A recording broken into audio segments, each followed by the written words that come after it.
ಬಣ್ಣಗಳ ಬಿಳಿ ಬಿಳಿ ಬಟ್ಟೆಗೆ ಚೆಲ್ಲೋಣ ಓಹೋ ಕುಣಿಯಾಡೋಣ ಹೋಳಿ ಹೋಳಿ ಹೋಳಿ ಹೋಳಿ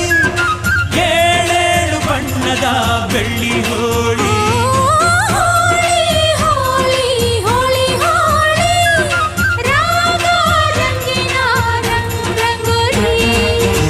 ಅರಿಶಿನ ಕುಂಕುಮವ ಒಂದು ಕ್ಷಣ ಬೆರೆಸೋಣ ಹಸಿರಿನ ಜೊತೆಯಲ್ಲಿ ಒಂದು ಕ್ಷಣ ಇರಿಸೋಣ ರವಿವರ್ಮನಕ್ಕರೆ ಕ್ಷಮಿಸು ಬಣ್ಣದ ಹಬ್ಬ ಅನ್ನೋಣ